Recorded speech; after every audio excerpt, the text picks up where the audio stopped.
Hey, Hi, welcome to When the Bit Hits the Fan. And I am here with David Lasoff, and he is going to talk to us about MaidSafe. And today is a pretty big day for MaidSafe. After we get done talking today, they are having an event in San Francisco to, it's Project Safe, I believe. And right. David, why don't you tell us a little bit about yourself and what MaidSafe is and your involvement with it. Well, my name's David Lasoff, and I don't work for MaidSafe. I am a private individual who has come on very early in the development of the Safe network and the technology that is behind Project Safe, which was and is developed by a company called MaidSafe out of Troon, Scotland. And they are developing a distributed, autonomous, encrypted, private, secure internet. I know that sounds almost too much to believe in, but it's really true. They are developing a way for people to uh, have, in a sense, their freedom back, their privacy back, and to be able to do things in a secure way that has been lost in the world, largely due to what I like to call the same old crappy public internet. And David Irvine, who made the technology behind Project Safe, who is the CEO of MaidSafe, the company, about 8 years ago, he really started working on this problem of the design of the internet. And we've just gotten used to things like you know our pages, sitting there waiting for pages to generate, malware, phishing software, spying software, all these things that have made the public internet such a big problem. Now, like I said, I don't work for MaidSafe. I just began to get excited about the technology. And David and his band of really great programming guys uh, in in Scotland uh, fairly early on decided that if we're going to do this right, we're going to have to give this away. And when I began to understand that what they were doing was giving away a secure network to the world, I got really excited. And so I took his invitation up. He said, own the network, and I decided I was going to own it. Just as nobody really owns it, but it's like there for the taking. And so to understand the value of this network, we have to understand that it not only takes technology from MaidSafe, it takes people out here in the real world to become aware of this brand new technology that's, again, devoted to restoring your privacy. It's very secure, so it can't be attacked, and it's private. So you get to transact your business on the safe network without anybody knowing your business. Now, one of the And neat things about the safe network let is me, this thing. Oh, go ahead. and it is open source. That's the thing that people need to understand too. It is patented under, he has the patent on it, so nobody can like steal it and patent it themselves, but it's open source, so anybody can go and review the code or modify it and do things and try out different things with it. But I Well, think that's something well, that a lot of us have. it is Um, open source. It is open source. You're right, Jamie. And it is. You can interface with it through what's called an application programming interface, but it would not be true to say that anybody can get in there and do whatever they want with the source code. They have lots of layers of protection, and the reason why they do is so people just can't, come in there and mess with it. However, how it's designed, exactly how it's written, yes, that is completely open source. People can see what it is that how it's written. They can do any number of things as far as writing any kind of application for it. And that's the exciting part for people like me and people that I know like Chadwick Mahaffey, who he and I are building two really amazing applications. One is called Build It Hub, and the other is called SafeX. But I'm getting way ahead of myself. I just want to say that anybody who has read any of my stuff or has at all learned who I am, I don't work for MaidSafe. I'm a private individual who has taken upon myself to advocate or evangelize is a better word, the MaidSafe and SafeCoin proposition, which was the other piece that I really feel like I need to say in this introduction. The Safe network, excuse me, that has been developed by MaidSafe is only a piece of the pie. The other piece is the cryptocurrency called SafeCoin. And when this network is launched whenever it's launched, and it's right now in what we call the test nets, and there'll be a beta launch later this year if everything goes according to schedule. It might be delayed, we don't know yet. But intrinsically attached to this network is this altcoin or cryptocurrency called SafeCoin that is unlike any other cryptocurrency out there. Even the big ones like Bitcoin and Litecoin and Darkcoin, and all of those coins use what's called a blockchain technology. It's a public ledger. But SafeCoin is different. SafeCoin is like cash. There is no public ledger. And the ability for two people to transact in SafeCoin completely anonymously, without any other people knowing about it except those two people, makes the Safe network and the rising SafeCoin economy a very appealing proposition, because people haven't in a long time had any privacy. And privacy is a natural right that has been violated over and over and over again by the brutes and thugs of the world who think that it's their business to foist their dominion over us in the form of what I call it. I call them pseudo governments. These are governments that just think that it's their business to tell you what to do, and we don't. People are tired of that, and for once in our life, a technology is coming into our life where I call the safe network with the safe coin economy the opt out, opt in option. You can opt out of old authoritarian regimes and opt into a free one. Obviously, what I'm talking about doesn't exist in in practice yet because we haven't even launched the Safe Network, but it will be launched later this year. And when it is, the reality of being able to trade in SafeCoin, it will also be a reality. I think that's a pretty fair introduction. So I think I should answer your questions.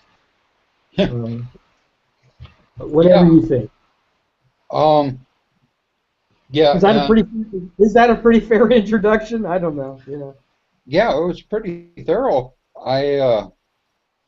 And people that watch my show know that I'm pretty outspoken too about, you know, liberty and, you know, wanting to take freedom back and Sure. real freedom, not Yeah, real.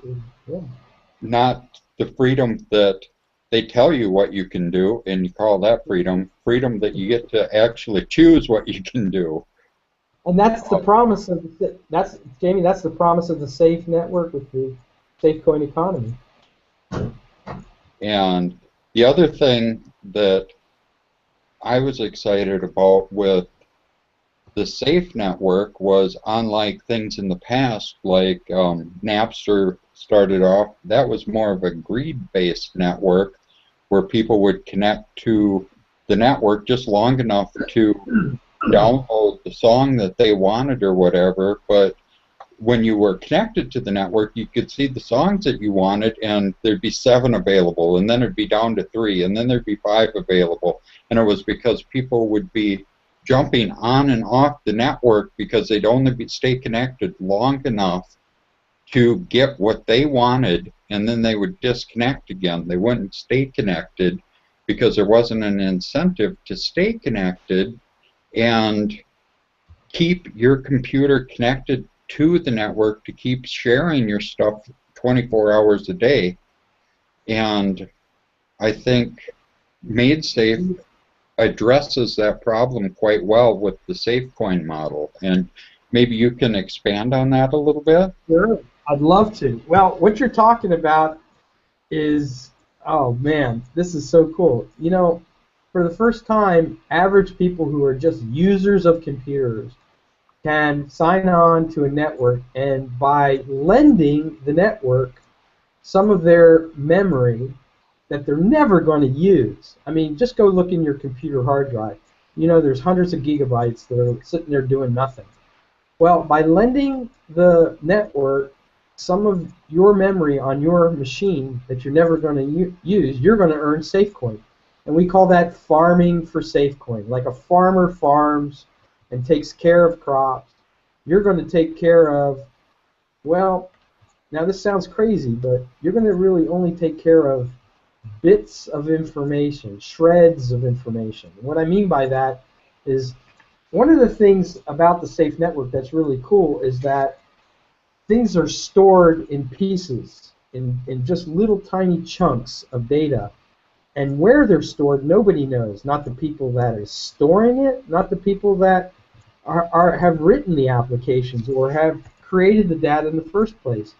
The data is spread all on the network, and it's done autonomously. That means no humans are involved. There are no network administrators, no servers. Again, I know that sounds crazy, but the genius behind the Safe Network is that the way that data gets sent, retrieved, and stored is all autonomously. The network itself does this work. No humans do it. And later on in the show, we'll put up what's called the network visualizer, and we'll be able to see and show your listeners how this gets done, so they have an idea of how the Safe Network works. I want to emphasize that this is not just an idea or something. It exists, and we're in the test nets, and it's going to be launched. So after 8 years, a lifetime in IT, David Irvine and his core programming team in Scotland, I call them the Mad Scots, you know, because these are guys that remind me of the soldiers on the field of Braveheart, you know, that are just willing to. These guys love freedom, and they just want to help the world become free of the things that have gotten in the way. You know, old models like where, you know, there are whole kinds of models of how you have to use the internet through services where the whole object is to get advertising in front of your eyeballs. Well, the Safe Network's going to cure us of that. We don't have to do any of that in the future. So in the future, in the near future, I want to say, not very long, you're going to be able to farm for SafeCoin, and not have to pay to use the network. The network is free. The way the network works is by paying people SafeCoin to use their machine, like you said. And so the incentive to stay online is there. And there will be even some people that dedicate their machines entirely. You know, maybe adding an extra terabyte or two, you know, of a hard drive to what they might have.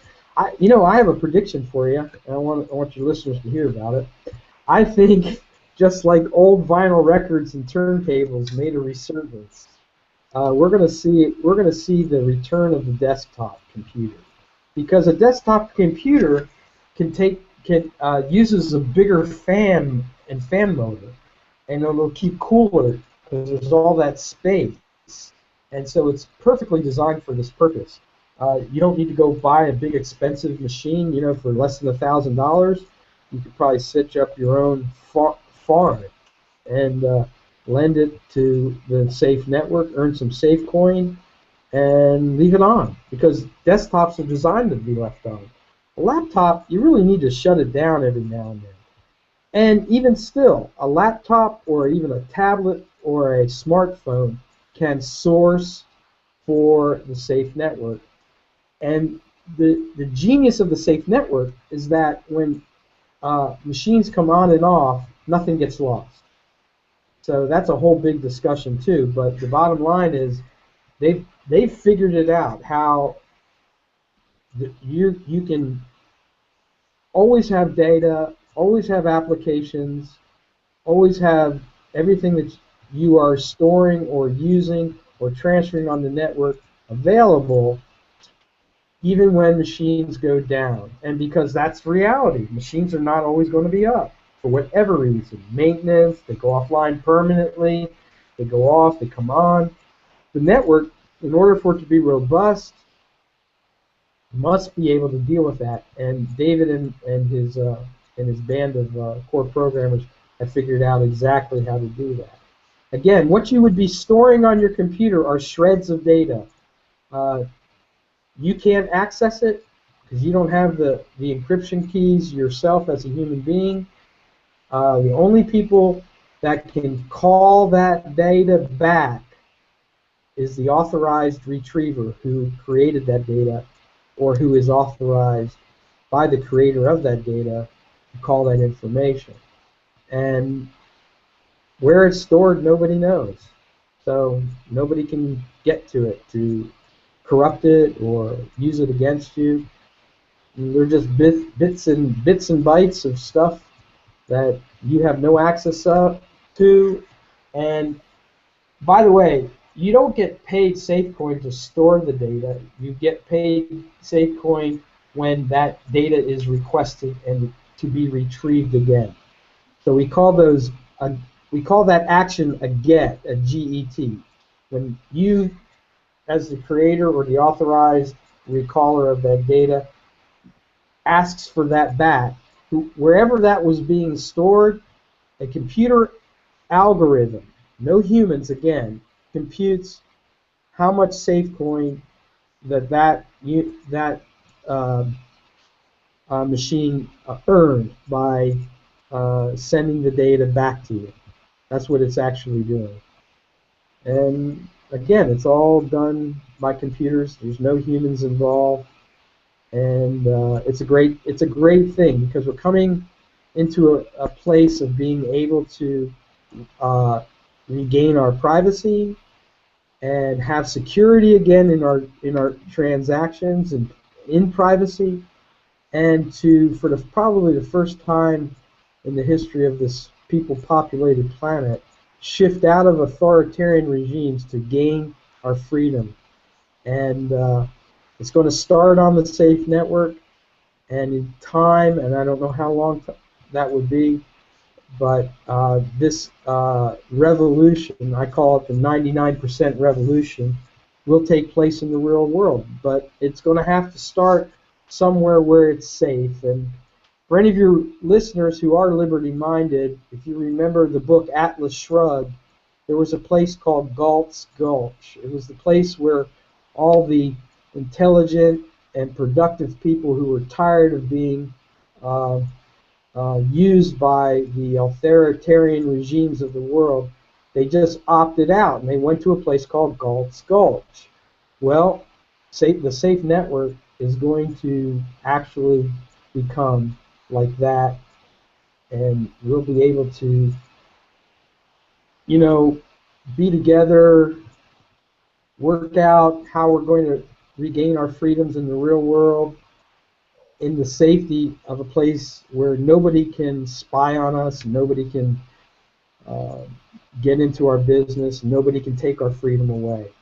And that's have really voluntary exchanges between people that aren't regulated for the regulations that are out today are made in such a way that they're made to inhibit one person from doing something so another person can benefit. And you and I Yeah, had talked the other day about transactions being mutually beneficial rather than some person, one of the parties, actually losing during the transaction and the other person winning. It doesn't have to be that way. Both parties in a transaction can win. I agree with you, and you're hitting on an idea that's very important for your listeners to understand. No third party interference. There is none on the safe network, not by governments, not by authorities, not by corporations, not by advertisers. Nobody can interfere with what you just said, a transaction between two people who are freely entering into that transaction, voluntarily entering into that transaction of their own free will and choice. Now, there will be things that rise up on the safe network to help people develop what I would call honorable reputations. But I'm getting ahead of myself. These are things that I have envisioned in terms of self-governance models and voluntary associations where people can gain a reputation for being trustworthy by Kind of like they do on eBay with your your percentage ranking in the community, I think is what you're talking about there. very similar ideas. Very similar ideas. Yeah. So yeah, so it'll be like that. And how the safe network will develop is anybody's guess because, you know, I've gotten to know David Irvine a little bit, and Nick Lambert, his running mate. David is the CEO of MadeSafe, and Nick is the COO. And you know, the, how they're not, they have no ambition whatsoever to control the network in any way, shape, or form. They're once this thing is launched, it's unstoppable. Once it's out there, the genie is out of the bottle, and there's nothing that can be done when it goes from person to person to person. And when I discover that I can have privacy again, and I can have security in my transactions where nobody knows that you and I are transacting business except you and me. That's it. When I realize that I'm gaining my freedom, and I tell, it's like a good movie, Jamie. You know, how is a movie successful? It spreads by word of mouth. And you know, even people that haven't really thought about their politics or their theories of political economy know the difference between when there's a good it's a good deal and a bad deal sometimes. And we haven't talked about this yet, but one of the things that's really neat about the safe network that's a little counterintuitive to perhaps to your audience because they're so used to the web pages taking forever to generate and and just having to deal with a slow network. Even if they bought, broadband service, they run into this problem a lot. The more machines that are on the safe network, the faster the faster the network will operate. Not the opposite. The more machines, the faster it'll operate, and the more robust it will become. And that's a beautiful thing. And what I'm trying to say to you, while right now I'm just going on and on and on about how great the safe network is. Well, one day your listeners are not going to have to take David Lassoff's word for it. The, the, the robustness and the strength and how great the safe network is will become obvious to the most casual user. And I'm telling you, this will spread like wildfire. As soon as people get a notion of what this is capable of becoming in their lives personally, and you and I have talked about this. We're both self-interested men. We look out for what's in our own best interest. Well, that's great, and that's the way it should be. That's why it will take off, because it will become obvious to people just by trying it how good it is. Now, I want to just say that isn't going to be it at first, because when the network is first launched, there's probably not going to be a lot of people, Hmm. but eventually it's going to turn into that. Yeah, should we go in and take a look at the network visualizer and see what it actually looks like? Yeah, that'd be a great idea. Let's do that, and I'll try to give your viewers an idea of what they're seeing. Yeah, I'm very interested in this. I looked at it last night, and uh, my friend Christoph, who I'm actually having on the show tomorrow, he made a comment. It looks like the Safe Network is made up of approximately 700 road signs, which I think is pretty funny. Okay, let me see. Okay, if you'll just follow my directions, I'll try to help you do. That's it. That was what I was going to say. Start it. If you could hit the expand all and the show keys buttons. Okay. Okay, Now, if you'll slide that down, slide the slider on your down so your viewers can see that there are 12 boxes. There's two okay. boxes down here. Go ahead and slide it back up. Yep, there's two. Yeah, slide it back up. Okay, so there's ten boxes there and two boxes you're not looking at right now. Yep, If you look at the lower right hand side, you'll see the words vault count 12. yep, right here. Okay, what this is, and I want to, this is really a great, what you're looking at is a recording. This recording is the recording of history. I want your viewers to know that by looking at this, what they're actually looking at is something called testnet 1 going live for the first time. Okay, Doesn't mean they haven't tried to do it, but they have. But excuse me. But what this means is that this is the first time that they have put it out there for people to see after they worked out enough of the uh, of the technical issues involved, so that everybody could see what the network actually looks like. Now, what I want you to understand, this is a visualizer. What is beneath this picture is nothing but C++ computer code. That's a computer language called C++, and these are representations of that. Now, what you're looking at in each of these boxes is called a vault. This is where all the data is stored and retrieved from in the network. If you'll go to 4134A5, the third one on the top row. this one? Slide, yep, that one. Slide the slider down all the way and click on See All. Give Okay. it a minute.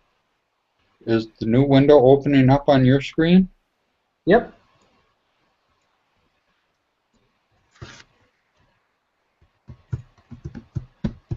Hmm. Guess it's not coming up for some whatever reason. I'll try it again. I don't know. Try a different vault. Let's go to. Oh, Um, it's possible that it's a pop-up blocker or something that I have running too. okay, go all the way down. No, don't go to that one. There's not enough stuff going on there, I don't think. Try. Go to the one next to it. to the left. This one? No, the one in the middle. Right here. Yeah, go to that one and see if you can't pull that up. Maybe it will. I don't know. I don't know why it's not working. Okay, go I back. think Go I, back. I think I Go back. have a pop-up blocker or something that's I'll not try to allowed. explain it to you. Okay, so what you're looking at, what I wanted to show you was how each of the actions are just listed on, in the vault in real time. So what it's doing is it's storing data, it's moving data, it's deleting data, it's joining nodes. A node is like a place where, like a group of computers that is storing data. It's joining nodes, it's dropping nodes, it's transferring account information like your sign-on log and your sign-off log, login and log off, and those kinds of activities. Um, And each one of these polygons, the okay, now it's going through it. You can see what it's doing. Oh, this is good. We're finally getting somewhere. Maybe let this thing see if we can get some more of that action populating.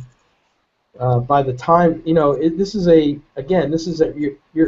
you're playing a recording here. Mm-hmm. So we're waiting for things to happen, and you can see some of these things starting right now to happen, where they're like 8, and then it goes away once it's done and gets entered in a ledger inside that vault, the action itself. Now, where you have your pointer, you'll see this long list of numbers and letters. That's a key. And that key is a way of encrypting data. What I mean by that, it identifies where the data is located and how to retrieve that data again after authorized user of that particular data calls it.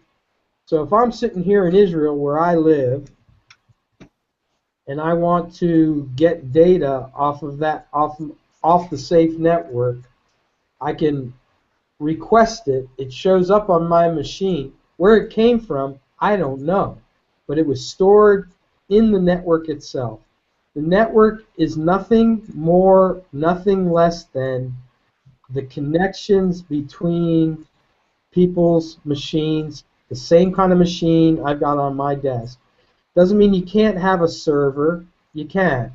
It just means that even with something as small as a tablet or a or a smartphone or a laptop, you can store data, or your machine can be used to transfer data. For example, Mm-hmm. each of each of these colored rectangles on the top, made node, MPID node, data getter, made manager, data manager, Now PMID we're up manager. to 19 volts too. Whoa, we're growing, man. We're growing. We're growing. So I don't know where it ends up, by the way, because I've never watched this thing all the way through. But each one of these things that you're seeing up here on the top is something called a persona.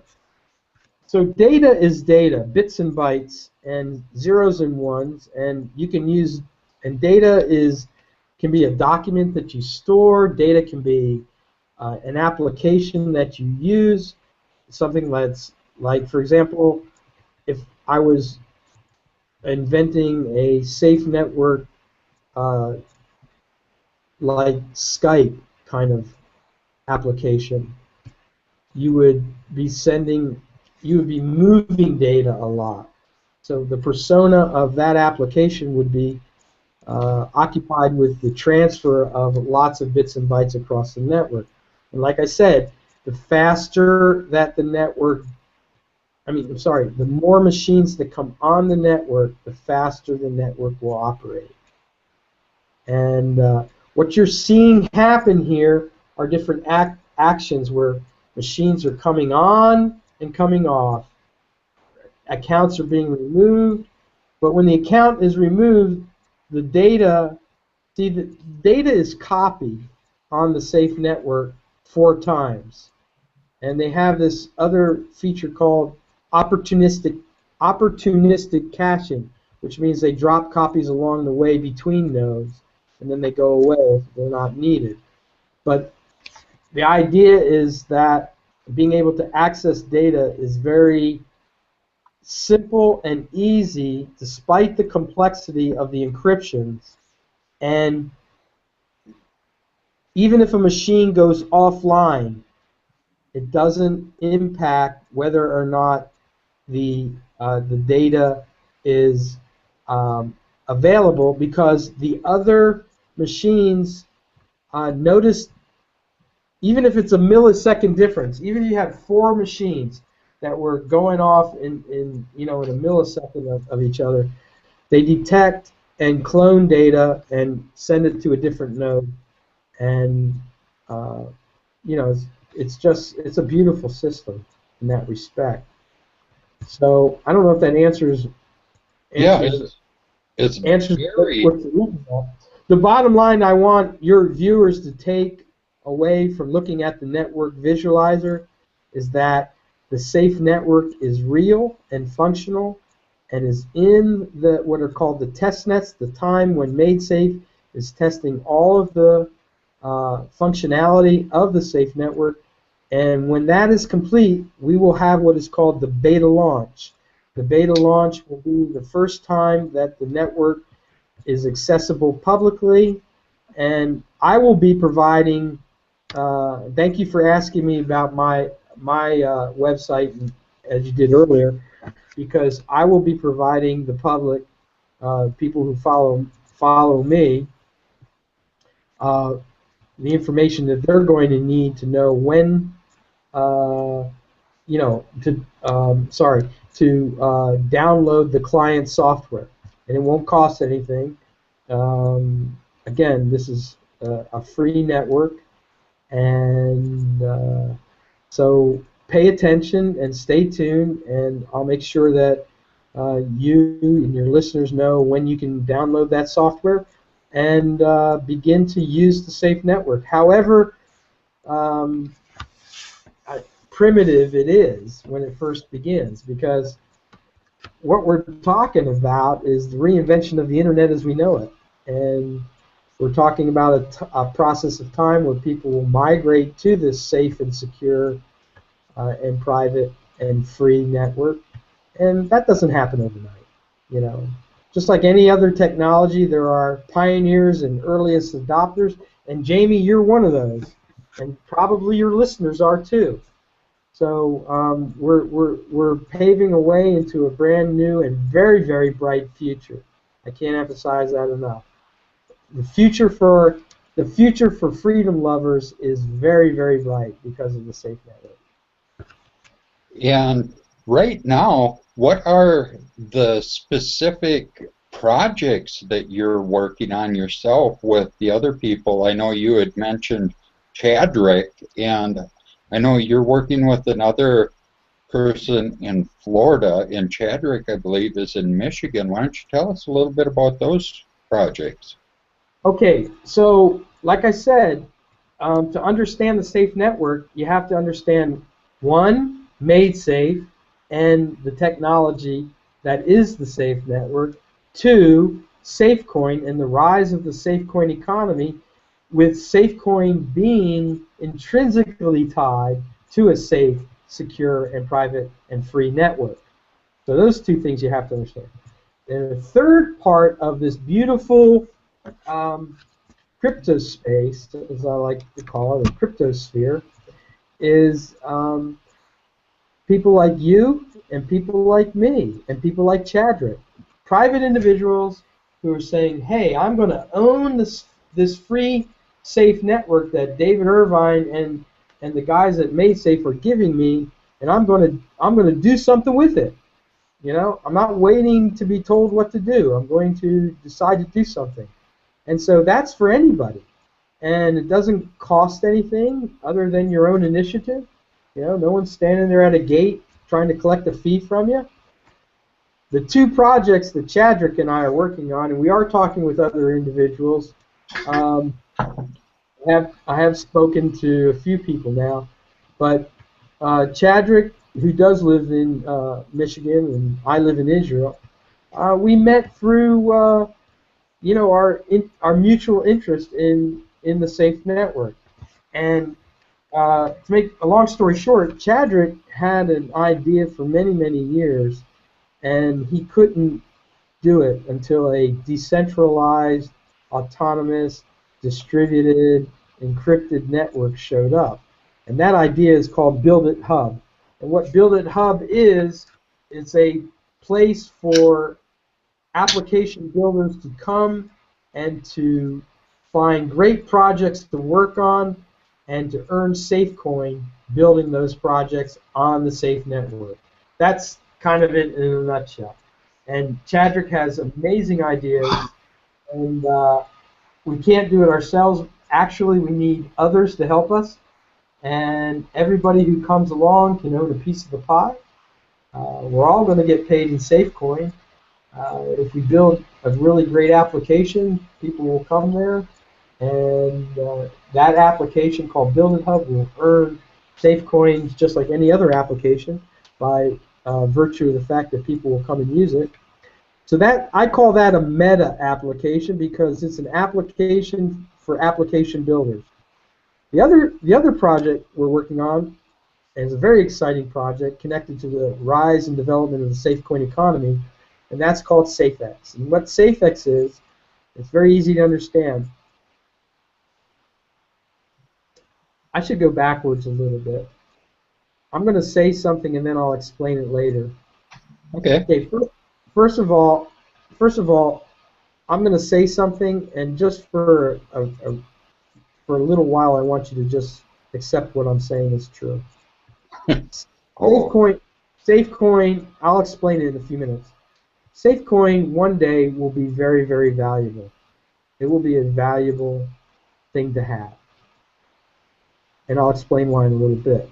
But The spice of the safe economy. yeah, exactly. Okay, so if you have this, and again, I'll explain why that's true in a little while.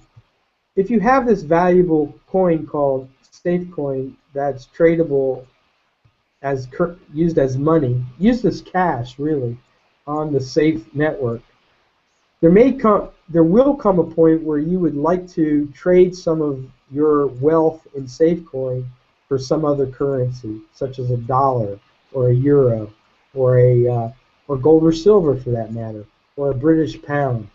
And SafeX, the vision of SafeX is exactly that: is to provide a service for people to trade SafeCoin for other currencies in the world. So that if I want to travel to, let's say, London, and I go up to an ATM that's SafeX friendly, I could stick in my code or my card, however that works, and I could debit SafeCoin for British pounds, and out the little hole comes pictures of the Queen, and that's kind of part of my vision there. Now, why will SafeCoin be valuable? Well, this is easy to understand. First of all, we already know that another altcoin, another cryptocurrency called Bitcoin, is a valuable currency. It's a valuable, right now, I think today, $634 right now. Okay, thank you. 634. It's gone up and down, but there's probably not too many people that don't believe that there is what I call a floor of real value. The floor, people could argue what that is, but it's probably easily, if you were talking to traders today, $400 to $450. And people would probably find it hard. I mean, many traders would find it hard to imagine that Bitcoin doesn't have a floor of about $400 to $450 a Bitcoin. Well, That's what I was going for a month ago. yeah. So here's what I want to say about that. Of course, there's no guarantee, but Bitcoin's value, whatever it is is what it is because not because, but it's what it is traded in an insecure public same old crappy internet. Bitcoin isn't traded in its own network. It's not private. It's public. It's it's what it is. And yet it has this great pretty good value. Now I'm not criticizing Bitcoin. I think the work that Satoshi and all the guys that are pioneering Bitcoin were very, very important to the rise and development of the safe network. I don't look down on it. I'm just saying that if Bitcoin has that kind of value in an insecure environment without its own private network, what do you think the value of a future safe coin will be when you can trade it without a public ledger, like cash, in your own private, secure, and free network? It doesn't take a rocket scientist to see that SafeCoin will become very valuable someday when the safe network and the SafeCoin economy is adopted by millions and millions of people. Now, give you an example about this. The we know that the people who use Twitter or the people that use Facebook are in the hundreds and hundreds of thousands of people. I mean, hundreds and hundreds of millions of people. Hundreds and hundreds of millions of people. Okay? Now, people who have studied revolution, and I've studied a little bit about revolution, will tell you that it takes about 3% of any population to have one of those. The 99% revolution, if you looked at the world's population, would only take about 250 million people, far less than the number who presently use Facebook, far less. And Well, so, I I want to think, wait. Let me just finish my point. It's an interesting point. 3% of the world is 250 million people. The state of Israel that I live in, the startup nation, second only to Silicon Valley in California in terms of high tech, is a population of about 8 million people. We have a thriving economy with only 8 million people. What do you think a 250 million person private, secure, and free economy will be like? I'm telling you, I think the future is extremely bright for SafeCoin, and I am very bullish on it. yeah, I think that I don't want to compare it to the state of Israel, but there's other factors involved there. Um, Well, the I just meant that there's only 8 million people here. That's Yeah, far less. That's 30 times um, less than what I'm talking about. And we have a really great economy. We're not yeah. For suffering. as far as population goes in a geographical region, that I know what you're saying. Um, the It doesn't take a lot of people, and I think Facebook has rotten and evil of bastards as they are, have really been a boon to liberty just because of the way people have been able to communicate through their platform. Um, and I know there's a large push to get people off of Facebook now. And Paige, who I interviewed the other day, is set a deadline to get everybody off of Facebook that loves liberty by the end of the year, December 31st. And that's I, one. I don't really use my Facebook very much at all. All I've been using it for lately is pretty much to advertise this show. um, I yeah, mostly use I mostly use my Twitter. So that's at David Lassoff, and also if your listeners want to read me, it's medium.com// at David Lassoff. and you That's can the only. find the links in the show description and down below on YouTube. I Oh, uh, thank you for that. I also I I found those they got those things on Facebook I see all the time. Which movie character are you? And take this quiz and stuff. And they're blatant psychological examinations, and they're getting everybody to take these things. And I've pointed it out several times to people, and yet I still keep seeing my friends taking these things. I'm like, oh, I you think know, I think that the rising generation has grown up without the same expectation of privacy, and it will take a little bit of an education to help people realize what they've been missing.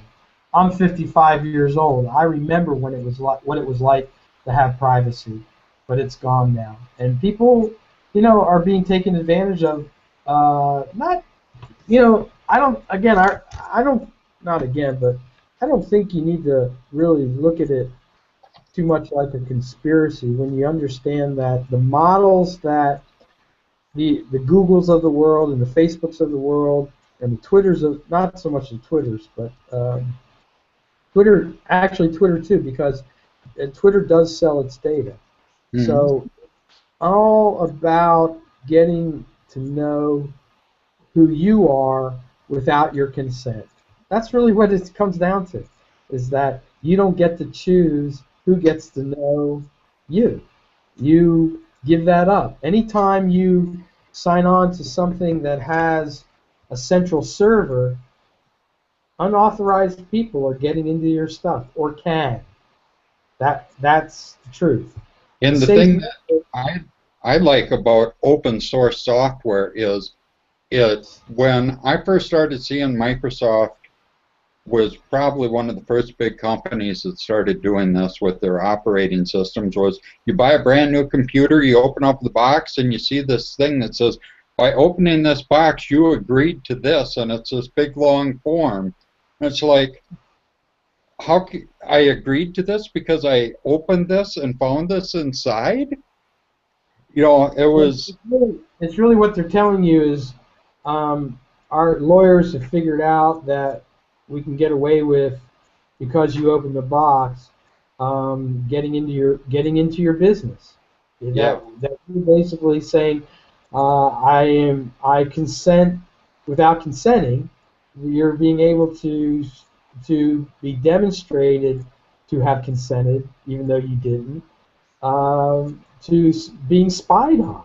I mean, that's really what it comes down to, is that you're being spied on. And the beautiful thing about the Safe Network is that once it's launched, Jamie, not even Made Safe can find out about you.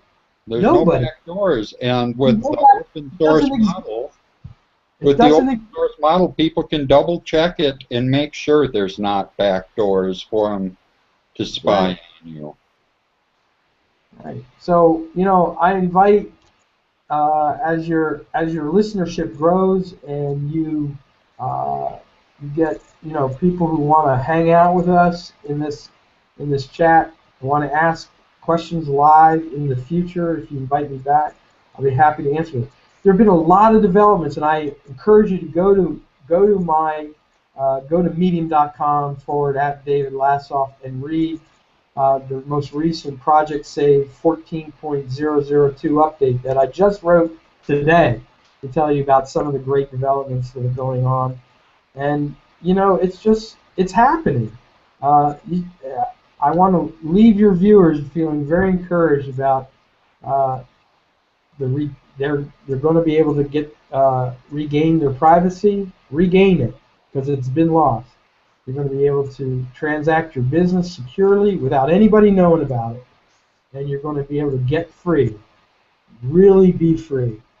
And I encourage everyone to read my stuff and join the peaceful and effective 99% revolution. It is a revolution that's destined to change the world. It doesn't require anyone to know who you are. It cannot fail. It is in your hands to get yourself free if you'll just take it on and learn what it is you can do to do that. And it's bloodless. This is not about confronting power. It's about opting out and opting into an alternative system where you can, get yourself free. And I just encourage you to keep learning about Project Safe, keep learning about Made Safe, keep learning about the rise and development of the SafeCoin economy, and most of all, the most important thing I can say to your listeners today is own the Safe network. Own it today. It's yours. And maybe you want to be a farmer for SafeCoin if you don't feel like doing anything to develop applications. Maybe you want to develop applications, or maybe you want to become what I call a guardian of the core because you know C++ programming. I encourage you to contact Made Safe or one of the safe pods in Montreal or San Francisco, where you can actually, as a C++ programmer, help to maintain the core of the safe network, the actual program. I think one of the killer apps that's going to be needed, and one of the first things that people should be working on, or what I'd like to see people work on, is a replacement for things like Facebook. In that. Oh, and there's guys. Listen, I don't know if you know this or not, but they had a Bitcoin conference in Amsterdam not too long ago, and 500 developers signed up with David and the guys at MadeSafe. And so there's people thinking about all kinds of stuff. Yeah. I'm only just one of the first. That's all. And that's what I'm excited about is, I meant to say I'm one of the first talking about it. There's others that are doing it. They're just not as loudmouthed about it as I am. Yeah, that's one thing. I've always had a problem keeping my mouth shut when I'm excited about something.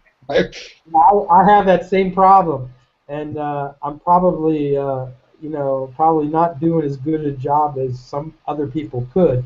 My advice is please step forward and replace me, or supersede me, or do better than me, because really, truly, we need more people out here talking about Made Safe. So I want to say to you, Jamie Nelson, thank you very much. Thank you for taking this on. Thank you for bringing me on to talk about it. And I hope that we get to do it again, and also tell everybody you know. Listeners to the When the Bit Hits the Fan show, listeners, tell everybody about MadeSafe. Tell everybody about the SafeCoin economy. Tell everybody about the freedom that's coming with the Safe network. Please think about what I'm saying. Get an education too. Get an education. Now's the time. If you do nothing else, learn about it. Learn about what's coming. And if there's that big event coming up on YouTube or on Google Events that I put the links in the description for, that tonight we'll be starting in an hour or so. Oh yeah, definitely. Let's definitely plug that. So yeah, I want to make. Go ahead and plug it. I want to make sure that people watch that and get more information. I'm not exactly sure what they're going to cover during that. I can tell you a little bit. Okay. What it is Paige Peterson, who heads up the San Francisco Safe Pod development team, is going to be doing another Google Hangout with David Irvine and Viv Raj Kumar from Troon, Scotland. So if you've never seen David, here's a time to give you an opportunity to listen to him talk to developers. It might be a pretty technical conversation, You might not be able to follow it all, but still, it's definitely worth listening to. And so you can get a flavor or a sense of who David Irvine is. Because I can tell you one thing, and David won't be happy that I said this, but if it wasn't for David Irvine, we would be here tonight. So, David Irvine, thank you very much for the 8 hard years of work. You and your team, I have deep affection for. Thank you for being who you are and all that you've done to bring us this wonderful thing called the Safe Network. And I just look forward to watching everybody embrace it and do their own thing. There's room for everyone. I mean, you're talking about a new infinite universe, a brand new internet. It's time for everybody to hope for a really bright future, because the truth is the future is very bright. And It between is. technology and people, we can get our freedom. We can get our privacy back for the first time.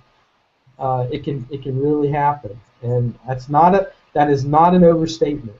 I would not play with people's deepest desires that way. I'm telling you what I know to be true. The safe network is for real, and we can use this technology to regain our freedom and our privacy and our security again. So thank you, David Irvine, and thank you, MaidSafe.